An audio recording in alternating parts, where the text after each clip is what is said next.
Friends,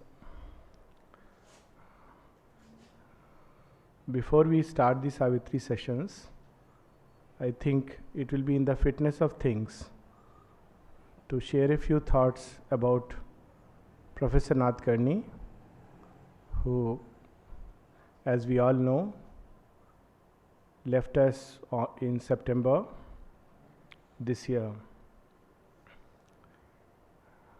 I happened to be very near him when he left his body. And to me, it's a very personally touching experience. I remember meeting him in 94 or 93 when he had come to Aurobindo Bhavan, Bangalore, to deliver a talk along with Dr. Maheshwari. And I had to introduce him.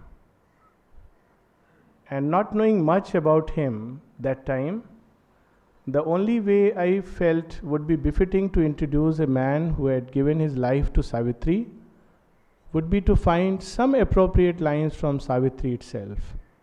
Because, as we know, everything is there in Savitri.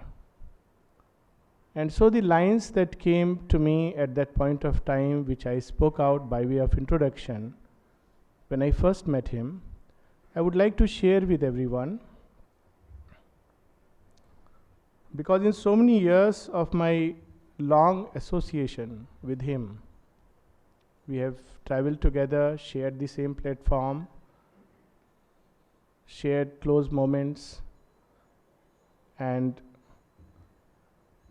so many years of knowing him closely has only confirmed the first, almost an intuitive perception that I had about him. The lines are from Book 4, Canto 4, The Quest, when Savitri goes around the world and she meets sages and ascetics and yogis and munis and tapasvis and seers of all denominations, of all achievements. And here were the lines which I felt about Nadkarni ji.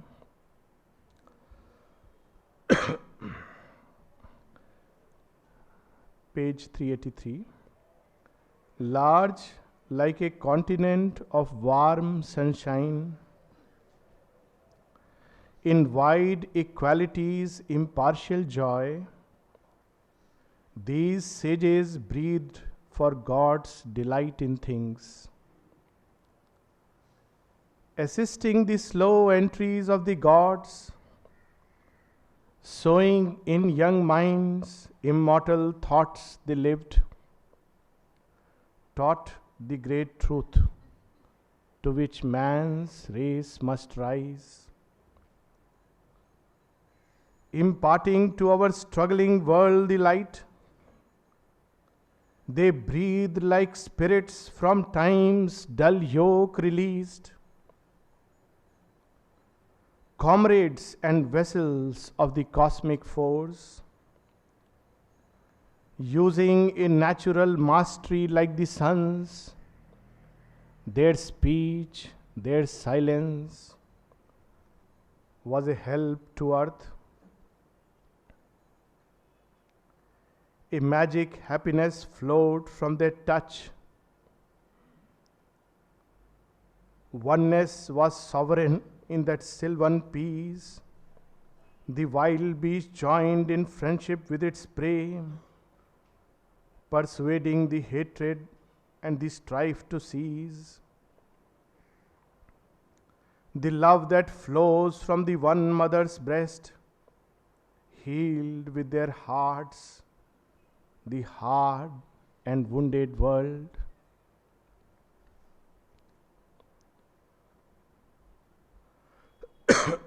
Such is the impression that I have of Nadkarni ji, an impression that I would love to cherish in my heart forever. I do not know much about the outer details of his life, and I think it is unnecessary. That he was great, To say that would be simply repeating something which we all know. But one thing that I would like to mention, that he had a very different kind of greatness. There is a vital greatness that can be very intimidating. There is an intellectual greatness which can make others feel small. But there is a psychic and a spiritual greatness which makes us feel one and equal with everyone, and yet inspires us to reach out to something which we feel but know not. It was this quality of his psychic and spiritual greatness that one always felt with him. Most unassuming, one could say without any show or sham. For a person of his stature, he could be so simple. That was something remarkable. Simplicity often goes unnoticed because it doesn't impress itself. And yet, he was so impressive in his simplicity. That was the kind of love which flowed from him very naturally. The love that he felt for Savitri, the love that he felt for the mother, the love that he felt for Aurobindo and his work for the world. It is that love he shared with all of us. And I am sure everyone joins me in this sentiment that we all feel grateful that he shared this love. Because what is love and joy if it's not shared?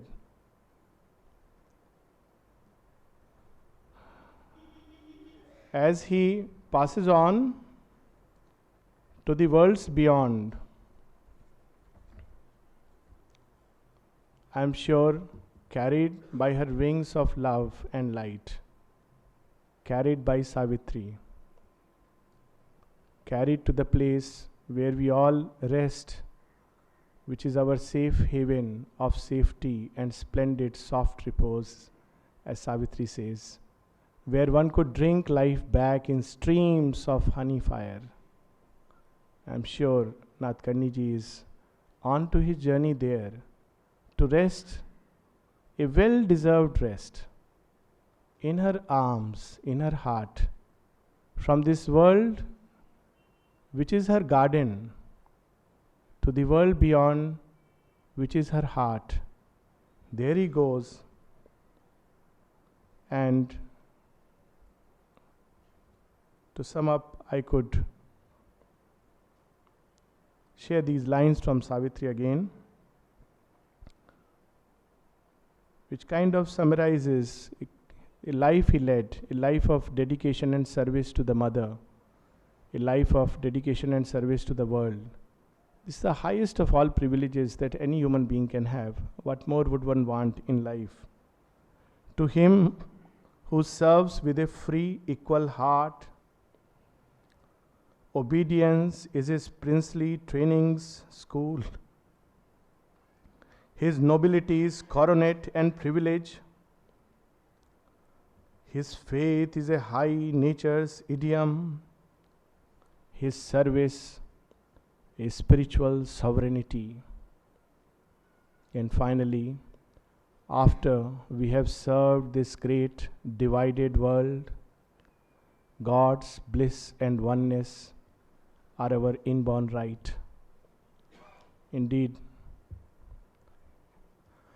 for Nathkarniji, it is a well-deserved right. And I think he knew about it. Some of the people I met, one of them mentioned to me almost 6 months back that he spoke about feeling that he has played a well-deserved innings and he wouldn't mind to play a second innings again. Just a few weeks before his passing, he was not keeping well, and Anandji had approached me saying that if I could take up the Savitri classes because he was not feeling too well. And I said yes, but I was very hesitant. And so I was not sure whether it should be done or not. And Nathkani ji rang me up just a few days before he left his body. And he told me that he's happy that I would be taking the classes. He told me where he had stopped in the essays, where he had stopped in Savitri. And I asked him that, Nathkani ji, we would very much like you to be here. Okay, as a stopgap, I'll go and sit there. But if you are okay, I would want that you should be here and speak. Because all of us love to hear from you. He laughed it off. And it's just after 2 or 3 days that he left. So I know I'm quite inadequate to the task. But since it's there, let's pray and hope that she will lead us. Because indeed, we don't read and understand Savitri. My personal belief is that Savitri leads us and makes us understand whatever is necessary for us to understand. The very nature of the poem, as we all know, it is a revelation. The mother has used the word revelation. Inspiration, intuition, revelation. These are the 3 higher faculties. Faculties that lie beyond the human mind. Faculties that are derived from the 3 layers of the supramental gnosis. The representative, the interpretative, and the imperative supermind. From them, these 3 faculties are derived. Inspiration, intuition, revelation. The Vedic rishis spoke of them as Saraswati, Ila, Mahi. And revelation is a highest kind of seeing. It's not thought out, it's not analysis, it's not metaphysical thought. Though metaphysics is there, philosophy is there, yoga is there, everything is there. There is nothing which is not there in Savitri, and what is not there in Savitri is nowhere else. One could easily say that without any exaggeration. All the essential truths are there. From the virion, one can see descriptions of the viruses, such minute particles, to the infinite splendors of the supramental sun, to that which is beyond all description, beyond all speech, about which we just heard in one of the invocations, how Arjuna invokes when he has a vision of Sri Krishna, Tamati Devam. Everything is there in Savitri. And the best way to receive, when we are face to face with the revelation, is to receive it quietly. We cannot understand it, but we can receive it. Now there have been other books of revelation, the Vedas, the Upanishads, the Gita, they are all revelatory in their nature. In fact, Aurobindo's, all his works are revelatory. And yet, there is a difference. The Vedas speak of 4 main things. 1, fundamental truth, the truth of one reality. Sad Ekam, one truth, which manifests as many. The second, they speak about the human life as a journey by the law of sacrifice. Then they speak about the battle between the forces of darkness and the forces of light. All these things, all these revelations that are there in the Veda are there in Savitri. But there is something here which is unique. And that unique thing is that it's not about the human journey out of the night into the light. Of course, that is there. But there is also the returning path, the journey of the divine down into this darkness. It's about the yoga of the Divine Mother that makes it very, very special.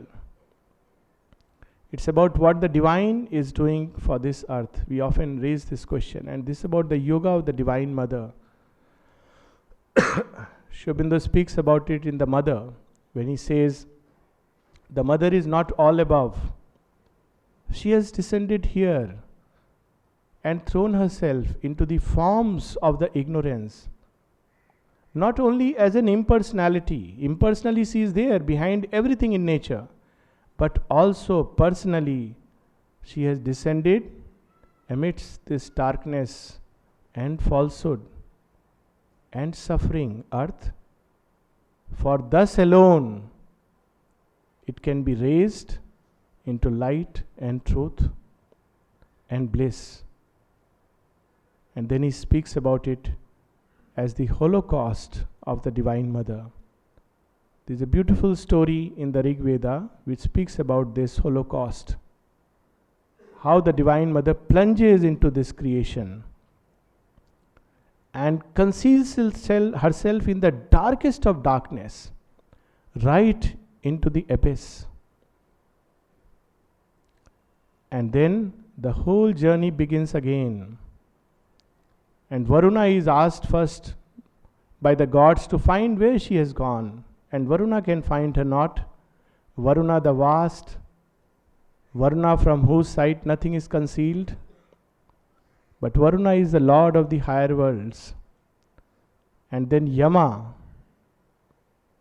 Yama is none else but the son, the eighth son of Aditi, who has plunged himself into this darkness and becomes the dark law of terrestrial things. He is the lord of the darkness, and he casts his glance and says, there she hides, there she is in the densest darkness. And who can go there? All the gods tremble. Who can go there? Only the Divine Mother can go there.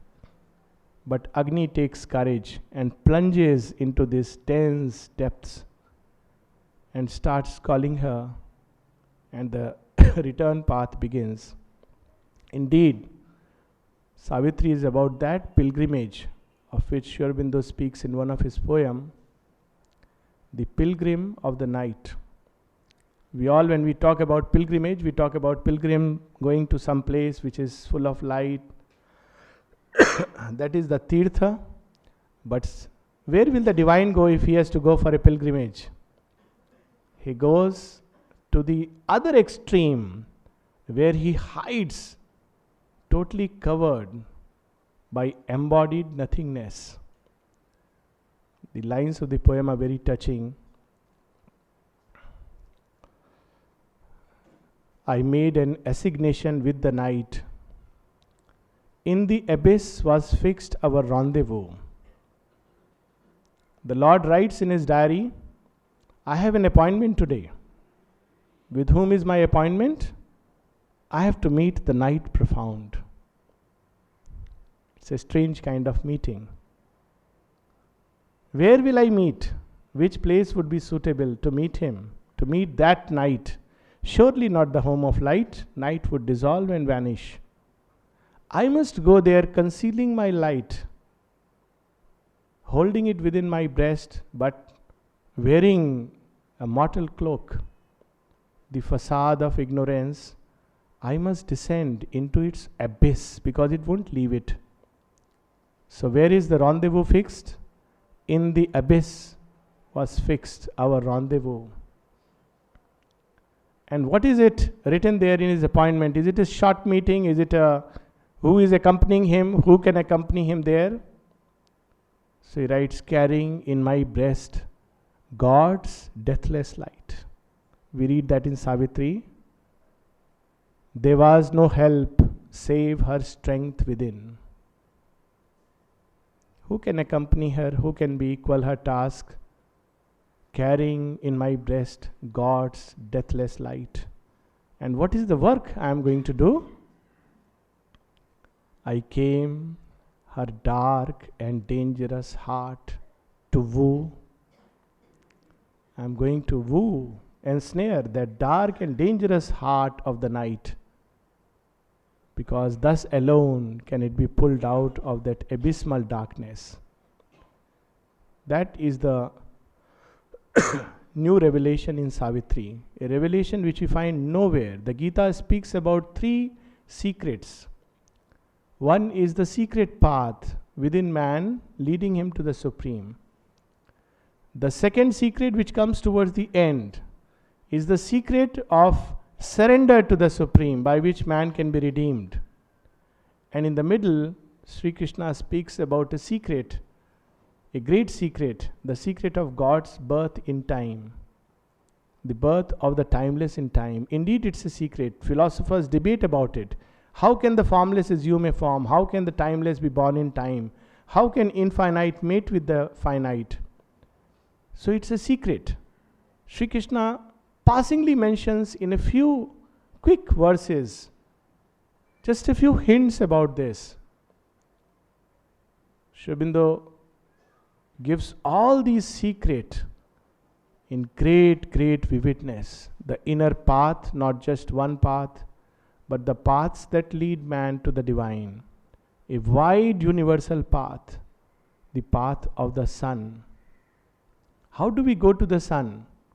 Which is the best road? From which point of the earth the flight will be shortest? Wherever we stand, we begin there.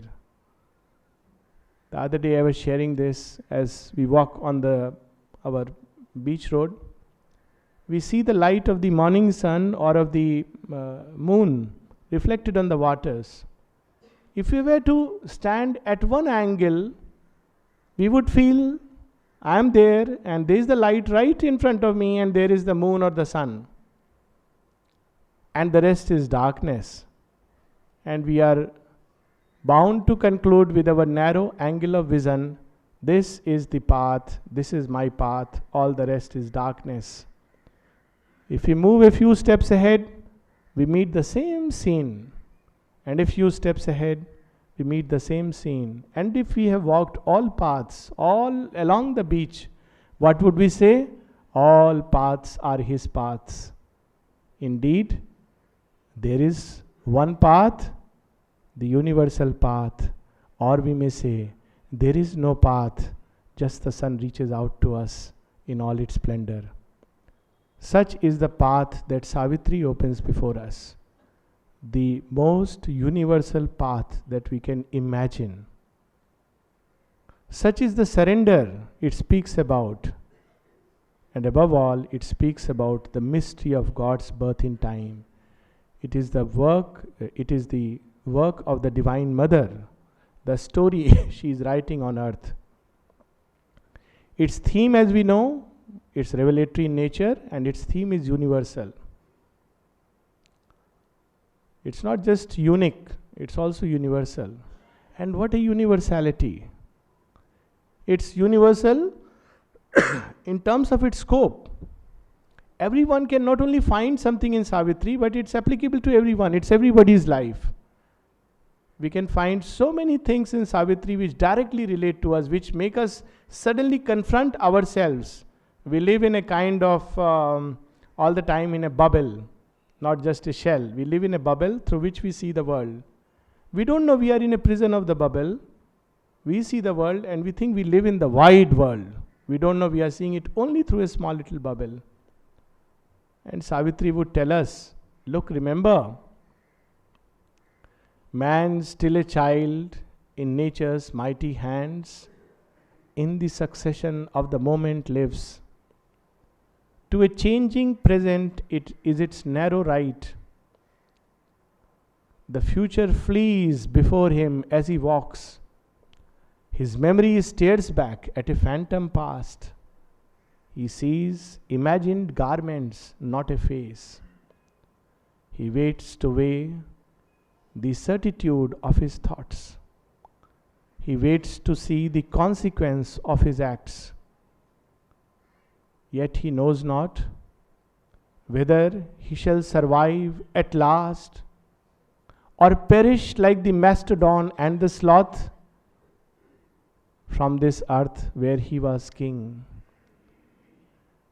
So intimate to us, these lines. They remind us of ourselves.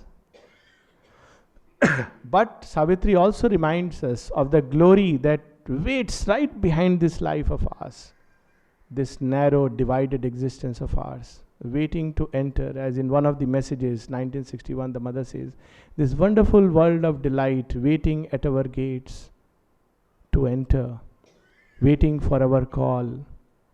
So there is behind this narrow, divided existence another life, And Savitri is an invitation to that life. How does it invite us?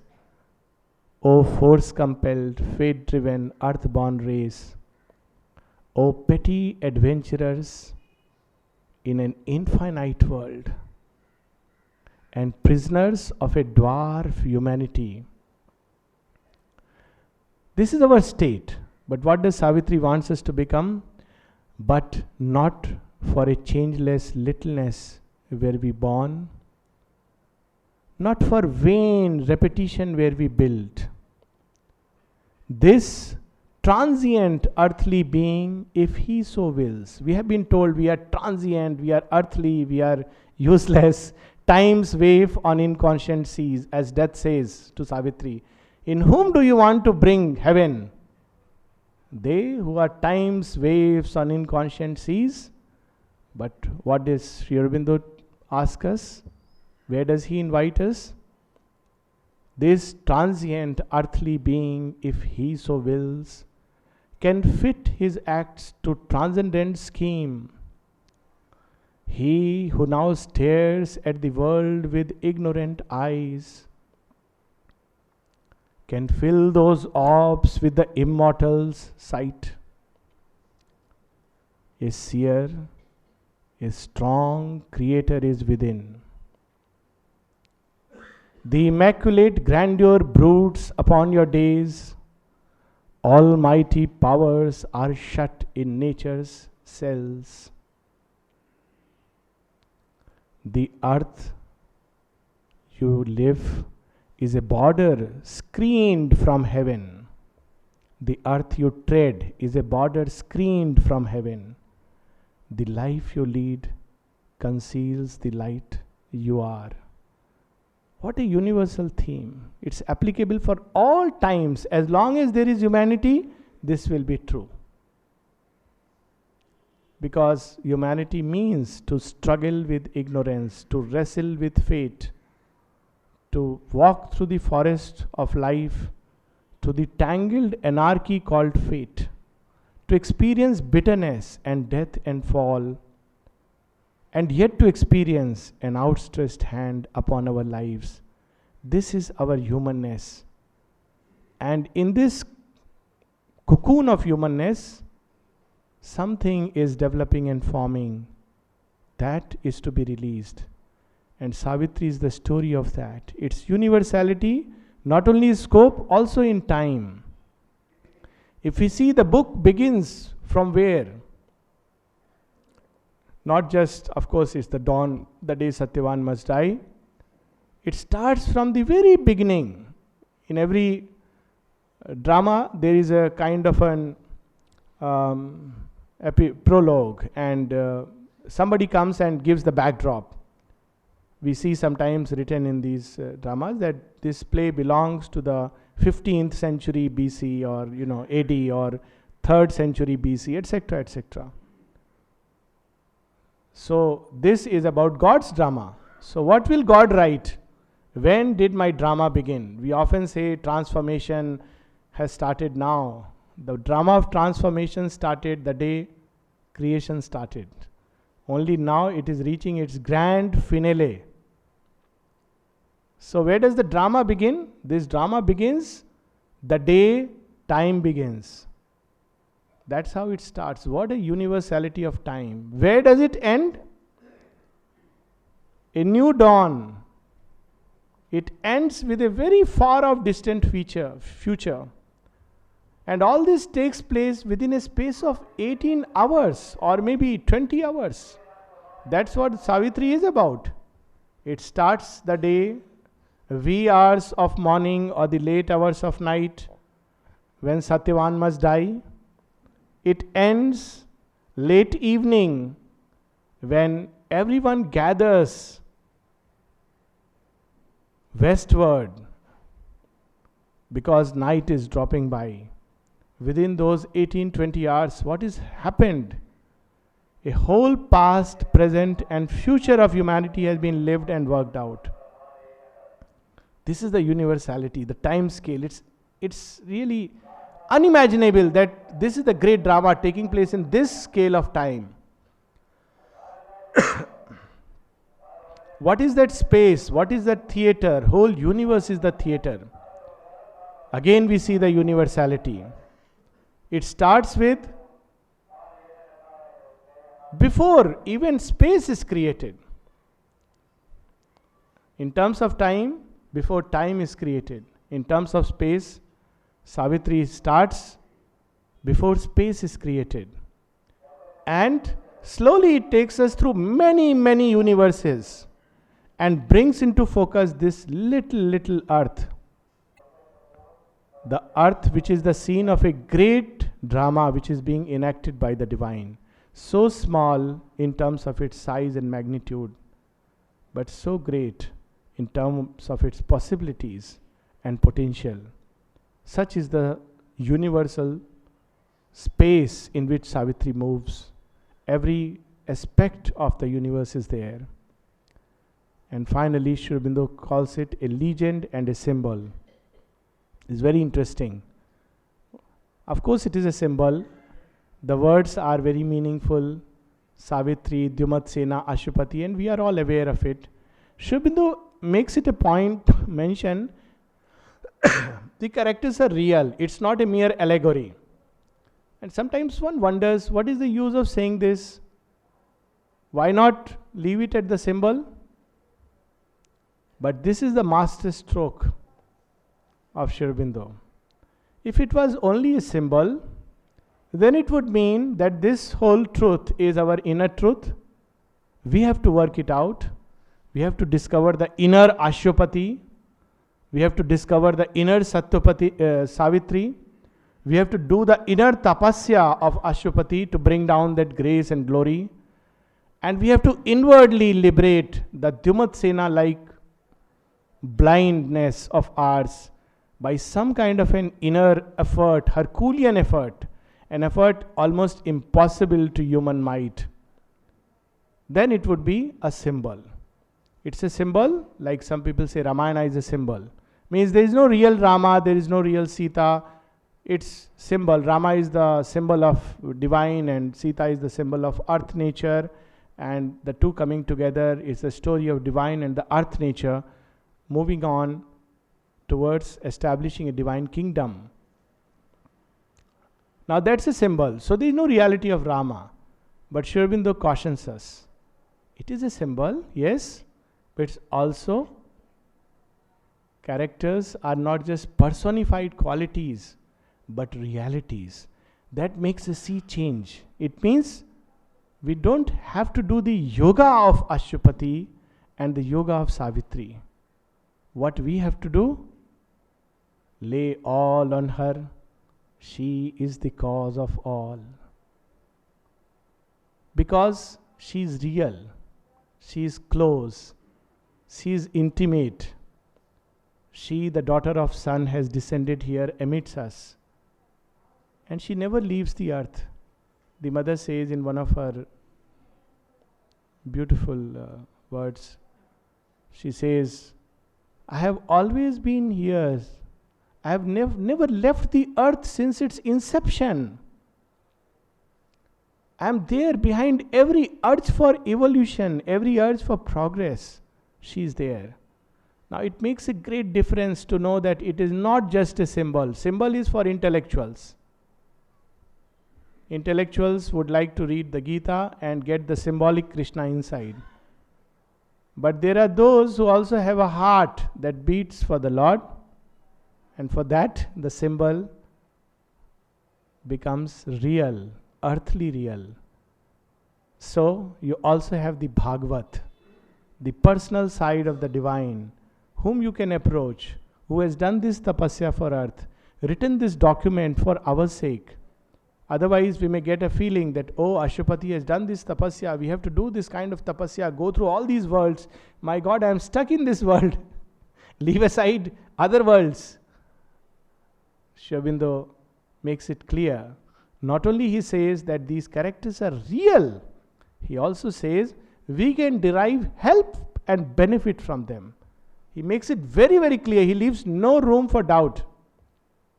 We can derive help and benefit from them. And then we see how Savitri makes a transition into the mother's own life. Aurobindo in one of his letters mentions that Savitri is about a previous incarnation of the Divine Mother in far back times. So what is the victory she has won, and what new thing needs to be done? After all, she has done everything. So it's very interesting. In the ancient Indian households, we used to have a day when people used to, the ladies used to do vrat for Savitri. And I think many people may be aware of it. And I remember that there was a puja in the evening. And after the puja, when everything was over, the most interesting part came at the end. No, not the sweets, but something else. The interesting part was when the whole story was narrated. Then the mother or sister, whoever did the puja, would say, just as it happened in the life of Savitri, so may it happen in our own lives and in everyone's life. Savitri's victory is an individual conquest which creates the possibility that it's possible. And now is the time for a collective conquest. We see the two very clearly in the story of Rama. Rama wins over Sita, woos her, earth nature. She is purified, walks through the fire after the stamp of Asura is laid upon earth nature. And yet, the divine family, the divine kingdom cannot arise because the collectivity is not ready. Sita must go back once again, plunge into the darkness to resume the labor of life. Here we have, in Aurobindo and the mother's own life, the possibility of a collective transformation of the kind which is there in Savitri. We'll take a break with those lines, and then we'll start the book 1, where this possibility and this promise is held by Savitri. Man has seen light, he has had revelations, he has ascended into the higher hemispheres, but they have all been individual conquests. But what the Divine Mother wants is a collective conquest, so that earth nature can be redeemed and not just a few individuals here and there. And in book 7, canto 4, page 520, when towards the close of Savitri's inner exploration with the 3 Madonnas, and she moves away from the Madonna of Light. Madonna of Light says, I am there. I have given light to men, and I'll continue to give. Men will be lit, human minds will be lit by my ray. We have this Gayatri given by Vishwamitra, and recently we received the Gayatri given by Aurobindo, and it's very interesting to note the very subtle difference. Vishwamitra seeks for illumination in the mind, and Aurobindo speaks about our whole being. It's not just the mind. We may be illumined. Everything in our being may be illumined. And so far, the Madonna of Light has led man, and man has felt, she is the soul, my soul. And she has lifted man up beyond his mind, his mentality. Man has had revelations, intuitions, inspirations. But something else is required. This light must descend right into the abyss and transform things there. And that is the promise. And Savitri heard the voice, the warped answer heard, and turning to her being of light, she spoke. Madonna of Light, Mother of joy and peace, thou art a portion of myself put forth to raise the spirit to its forgotten heights and wake the soul by touches of the heavens. Because thou art, the soul draws near to God. Because thou art, love grows in spite of hate. Because thou art, love grows in spite of hate, and knowledge walks unslain in the pit of night. This has happened. Humanity has experienced in rare, exceptional moments. But not by showering heaven's golden rain upon the intellect's hard and rocky soil. There we are in Savitri, our hard and rocky soil of the intellect, over which so many times the revelation has been poured, and it has been broken, chewed, digested, vomited into volumes. But not by showering heaven's golden rain upon the intellect's hard and rocky soil can the tree of paradise flower on earthly ground, and the bird of paradise sit upon life's boughs. It's not enough that only the mind receives the light. As such, it's a hard and rocky soil. Nothing really penetrates here. Nothing takes root for long. It usually slips off. It's not enough. Even if thou rain down intuition's rays, forget about inspiration, forget about revelations. Even if you were to rain on man intuition's rays, the mind of man will think it earth's own gleam. His spirit by spiritual ego sink. Oh, this is mine. We have those stories, beautiful stories in the Kena Upanishad. Oh, this is mine. Mine is the victory. Mine is the revelation. Mine is the knowledge. Mine is the wisdom. I am the wise one. Or his soul dream shut in sainthood's brilliant shell. This yoga is not about being saints and yogis and tapasvis. Sri Aurobindo speaks about it, that this transformation is not about becoming a little saint. Saints are nice people. Nothing against them. Very nice people, very sweet, good natured. It's so good to be in their presence. But it is a brilliant cell. The darkness remains right below.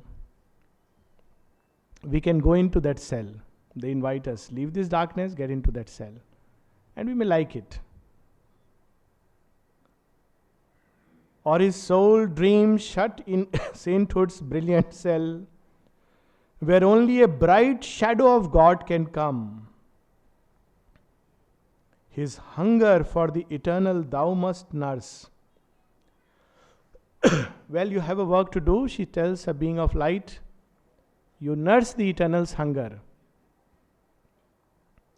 and fill his yearning heart with heaven's fire, and bring God down into his body and life. But there is something which is yet undone, which one day I will do. That is the promise she gives. One day I will return his hand in mine.